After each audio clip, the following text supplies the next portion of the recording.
Hey everyone, it's me, Christian, for your weekend update. I hope you guys are doing great. We're finally, if you live in Southern California, we finally have the gray skies. It's raining. It totally feels like October Halloween weather. Perfect time to watch movies, horror movies. And man, I still haven't checked out Hellraiser, the new Hellraiser on Hulu, or the new Halloween Ends. I think I want to check it out this weekend, but I started this new job and I just don't have enough time. Like you use these weekends to to do errands, so I hope I have enough time later on tonight to check those movies out so I could talk to you guys about it. I haven't really watched anything new other than the Midnight Club on Netflix. It's really good. It's from the same people who did the Haunting of Bly Manor, Midnight Mass, and Haunted on Hill House. That series is kind of like American Horror Story. Like every season has a different tale. And this one's pretty good for the Midnight Mass. It's a story about these teens who are terminally ill, and they go to this hospice because they do like these what's called the new holistic care, and there's a dark past behind the hospice, and of course you're seeing ghosts, and it's a little bit it's also a little bit like uh, scary stories to tell in the dark, the Nickelodeon show, because like these kids they sneak out of the room and they go to this library at midnight and they tell horror stories, and the horror stories are pretty, they're good, and of course the main story is they're trying to cure their sickness. And this one girl, the main character, she heard the story where one of the girls that dates back from the 1960s, she cured her cancer, and it seems like from what I'm watching she used witchcraft. So it's I like it. You guys should check that out. It's perfect for Halloween. There's a new show streaming on Netflix too. It's called The Watcher, and this is based on a true story. Uh, I don't know if it took place in the 90s, but the story goes is that this couple moves into this nice house in a nice neighborhood, and they start receiving letters from the Watcher, and this guy is basically harassing them. He's taunting them that you should leave your doors locked. You're like, I like your wife's dress, like, and it's this really happened, and they made it into a series on Netflix, and that the new series that dropped this weekend dethroned the Dahmer Netflix show. So that's the number one show right now on Netflix. Is called The Watcher, and I really want to check that out because I'm very familiar with that story. It's really creepy. That's true. They never caught the guy, so I don't know how they're gonna do that in that show. But you know what? There's another update, an important update. I was keeping this close to the cuff for a while because I wanted to see how if I was gonna able to produce a short film, and the reason I was keeping this close because I wanted to I wanted to keep it a secret, just so I could share it with you guys. So it could be like brand new, so it could be exciting. And the reason I made this short film, let me start. Let me back up for a little bit. Like I went to film school when I was 19, and I made some short films, and they didn't really turn out well, and I failed in my last two short films. I feel, and I let a lot of people down, and I was scared of producing another short, another project, because I didn't want to let my crew down again, and it just sucks, and I understand when filmmakers, when they make a passion film and it doesn't it's not well received, and some directors, they retreat, they don't make a movie for like for a decade, and I completely understand that. And it's been like 9 years since I directed a project, and I guess what motivated me to do it this time around is because I was for a while before I got laid off at my old job, I was working remote, and so I was watching a lot of interviews of with film directors, and it was all like recent interviews, and it was like high end directors, like the popular directors like Spielberg, David Fincher, Martin Scorsese, who else? James Cameron. They all said the same things. Like now you can make a movie with your cell phone, and that's what you should do it. And there is no excuse, because back in the day, when you wanted to make a movie, you had to shoot it on film, and it was really expensive, because once you start recording, when you start filming on film, when you start hearing the film go through the gate, going through the shutter, like you're burning money. So like you had to get that take perfect. So I was really inspired by these well regarded filmmakers, letting like just motivating future filmmakers to just do something on your phone. You could edit it, you could send it to your buddy, you could write the script on your phone, you could do everything on your phone. So I wanted to see how far I could push a short film on my phone, what I could do, what I could accomplish. And one of the quotes that a few quotes that I remembered from these interviews is from James Cameron. He said he was doing like a TED talk, and he said, failure is an option, but fear isn't. Go out there and make a movie. And I also watched this interview with Orson Welles, old school interview. It was a black and white. You know what I mean? This was like the 1940s, 1950s, and he was talking to the interviewer, and he's like, "Wouldn't it be great when we get to an age where we'll be carrying lenses in our pocket and we just pull them out and we start making movies?" I'm like, son of a bitch. I'm like, he's talking about the cell phones, and it's so trippy that some like these, because like back in the day, like the golden age of Hollywood, like the cameras were so fucking heavy. It was like, that's why film directors have the directing viewfinder, because the equipment is so heavy that it's just easier to have the lens, and sees, okay, we're going to put the camera here, because if you want a different angle, it's going to take at least another 30 minutes to move the fucking camera the other way around. So it was just, I was inspired. I said, like, okay, let's do it. So when I decided to do it, I actually called my friend. Oh, hey, Christina, I hope to see you later on tonight. uh, so um, so when I decided to do it, I called. I was really excited about it, and I had no idea what kind of story I was going to tell. I had no idea, but I knew that we had. I called John Lance because he's an actor, and I called him up and I told him, I expressed, my ideas, like, hey man, let's make a short movie, just you and me. We'll just keep it low. We'll just use what we have, as in like we'll just use what we have, like our resources. I didn't want to spend a grip of money. I didn't want to cast a bunch of people. I just wanted to be a very small, intimate film of what we had no idea. John was all like, John Lance was like, well, what do you want this story to be? He's like, well, I told him, I was like, okay, we have dogs and we have my apartment. Let's do something with the dogs. And then we started shoot back and forth some ideas, and it started to develop, and it was so interesting because like I didn't know this story came out of like nowhere. Because I asked John Lance, okay, let's set up a day to spitball some ideas. So he came down like over the beginning of the summer. I think it was like the beginning of June. So we sat down and I had my notebook, and I didn't write anything in my notebook. I was planning to write notes and all that stuff, but we were just talking. We just talked it out. We just were spitballing ideas, and we were adding to the story. And then he added something good to it, and then I added another layer to it, and it just started to build. And from what we discussed, I wrote the script in 3 days. It was 13 pages long. It was just mostly action, because I knew from from the I knew from past experiences that sound is very important. It's very important. So I had to figure out a way to tell a story using minimal like dialogue, like as a scene, So I thought of an idea. It's like everything will be voiceovered, and there's only going to be one major scene that's going to be like a scene with two characters talking, and that's going to be like the climax of the movie.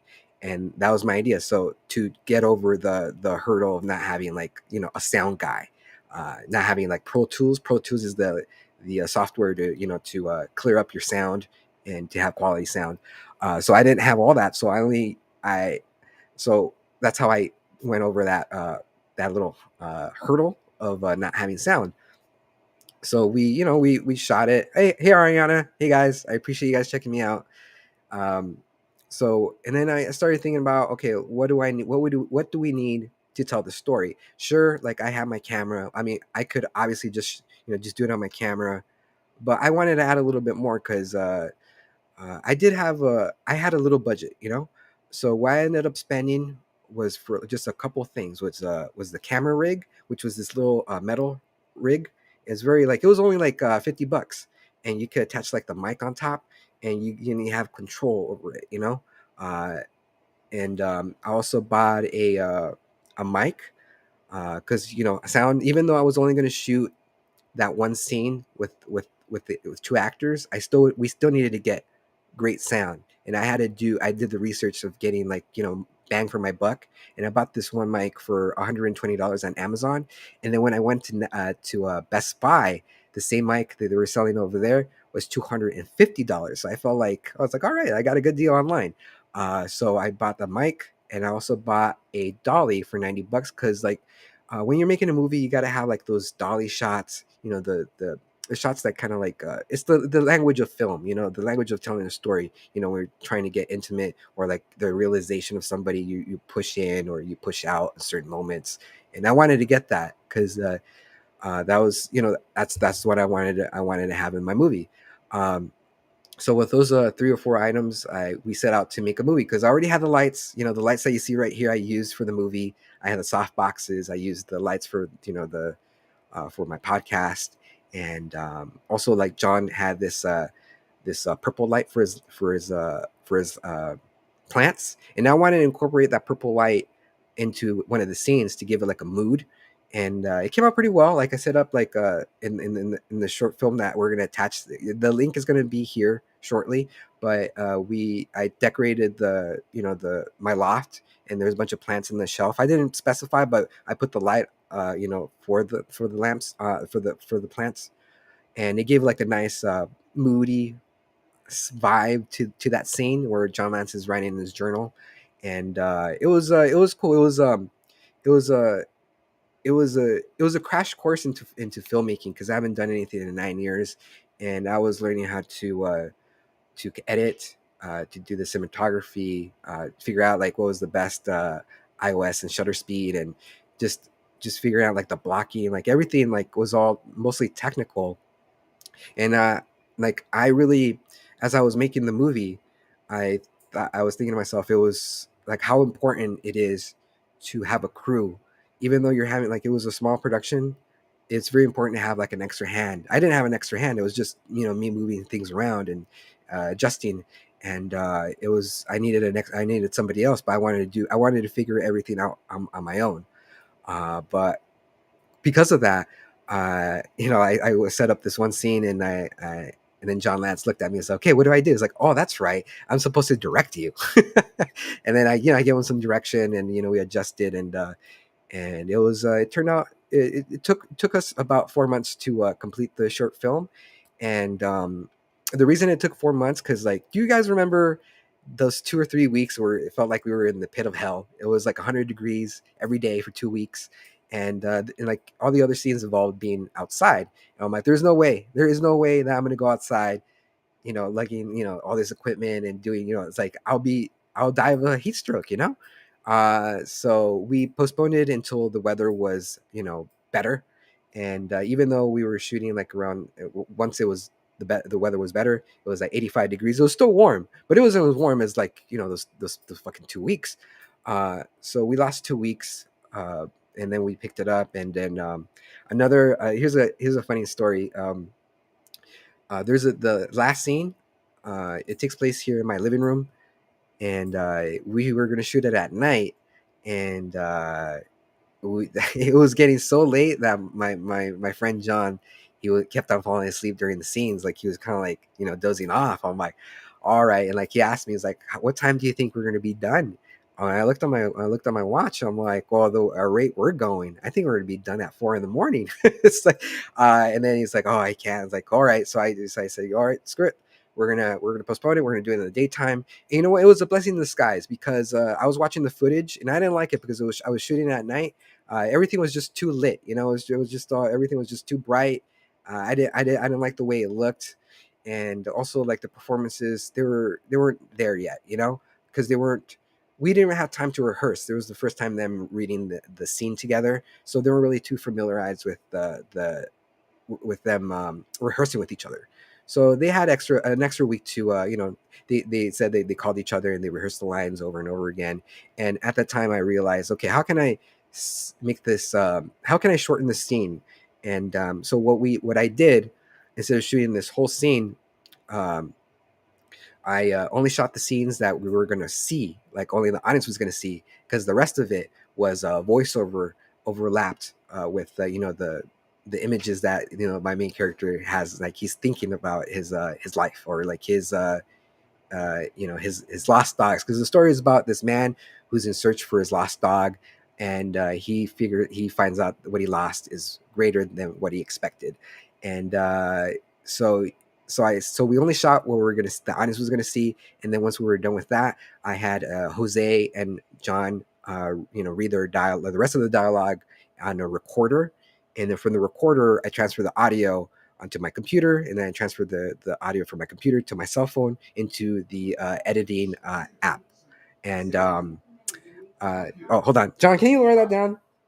Thanks. You start watching TV and it's all blaring. But yeah, but you know what? It took me a while because like I was editing the movie on my cell phone, so I had like this is what I used. I used like the Samsung, and I chose this camera because of different lenses, and it comes with a stylus. And with the stylus I was editing the movie in this app, and it was a little tricky because like sometimes like your scene could work just by splicing, just taking out a minute, like I mean a minute, a second from the frame, and it was very tricky getting that, that deleting, cutting that 1 second, because it wouldn't do it. It was, so I had to be like very careful, like a surgeon, just manipulating the images, the scenes. And once I got it done, once I asked my buddy Steve Palacio, because he's a musician, he's a music composer, and Paul, they're both past guests in Casually Christian. They're both like musicians. They create music, and I asked them if they could send me some music that I could add into the movie, and I found they gave me 2 tracks that I thought would fit perfectly for these scenes, and it was good. I mean, for what I did, for like the budget that I had, and I shot it on my phone. I think it looks good. It could have looked worse. I've seen a lot worse done in, like, with more money in the budget.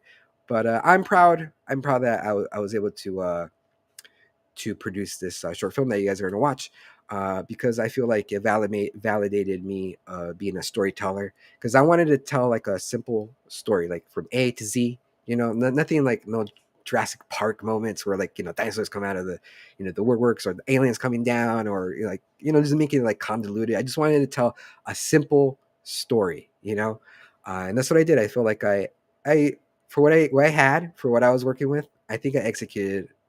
It was pretty good, and I'm excited to share this movie with you guys. It's called Lost Dog, and we'll have a link for you guys, and I hope you guys enjoy it. And please do, like, we all grow with like, I'm not.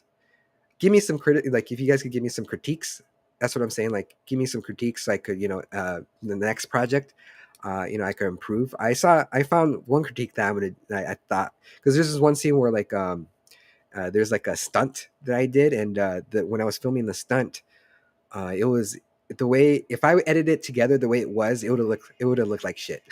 It wouldn't look good. So I did like jump cuts to make it work, and that was the first time I ever shot anything that had like a stunt in it, and it was short and sweet. It doesn't look too goofy. I think it's fine for what it is, because I had Josh Martin, who was also part of Casually Christian. He played one of the characters in the story, and he had no experience with stunt coordination. So there's this one scene where, like, one shot where, like, he's supposed to hit John Lance over the head with a baton, and he felt like he hit him a little too hard over the head, and it looked great on camera, right? It looked great, but he got so stunned that Josh Martin just looked at the camera, and I couldn't use the clip, because he looked at the camera right away, and I couldn't edit that out. It was just too quick, like, it was boom, and then, like, he looked at the camera all stunned. I'm like, damn. But I made it work. So I'm really excited for you guys to see this short film. My goal is to do music videos. That's my next project that I want to do. I want to do a music video, and I contacted Byron, who was also part of Casually Christian, and Josh Martin, because they're both also like musicians, and they both came out with like LPs, and I approached them as like, hey, are you interested in doing a music video? I'll just do it, on my own, just letting them know that, like, you don't pay me. I'm just learning. I'm just getting the experience of how to do a music video, which I think it would be a little bit easier because I'm not too worried about the sound because I'll just shoot a bunch of images, tell a story, and just slap the track on there. Make sure that the it syncs with with the mouth. So that's my next project, and I also have like my friend Manny and me we were just talking about like possibly me writing a short film for him to direct, hopefully this coming summer. So yeah, I'm just trying to get back into the to filmmaking again because like I'm getting a little older and I still have a dream of making movies because this whole going into work from 9 to 5 for the man is it's not for me, man. I was like, I don't know. I just can't. I can't fathom going into work for 20 or 50 years doing the same fucking shit over and over again. With movies, it's different. You know what I mean? It's always different. Each movie, each day is a different. It's different. And Guillermo del Toro said it best that to him, directing is orchestrating accidents, and that's perfect. That's a perfect quote. The way what directing is, because you have an idea of what you want to do, but when you get on set, everything's a fucking mess. It's like where do I do? Like everybody's late, the sun's setting. Like we don't. It's just you're just orchestrating accidents and you're trying to make it work, and I totally I understand that. But you know what? Without further ado, the link is up already on Casually Christian right here in the comments. Check it out. Uh, I hope you guys enjoy it. Please let me know what you guys think. And anything else, I hope to see you guys, Christina, later on at Ozma's Witch Ball over there at the Crest. I'm gonna check it out. It's gonna be fun. But yeah, I hope you enjoy the movie. It's a bit of a tearjerker, and please let me know. Okay. Until next time. Our next podcast is going to be October 29th. It's going to be a Halloween special, and it's going to be a really fucking cool show. It's going to be like the Halloween extravaganza for Casually Christian. We're going to talk about we're going to reminisce of the old Halloweens, our favorite horror movies. If we could share ghost stories, that'll be great. It's going to be a fun episode of Casually Christian. And also, if you haven't already, please follow us on Facebook, YouTube, and Spotify. And share my share the podcast, share the show, so we could grow our community, and people could watch our content, and it's gonna be great. Well, until next time, guys, I hope you enjoy your weekend. Let me know what scary movie you guys are watching, and I hope you enjoy the movie. Until next time, guys, thank you for watching. Enjoy your weekend. Bye, guys.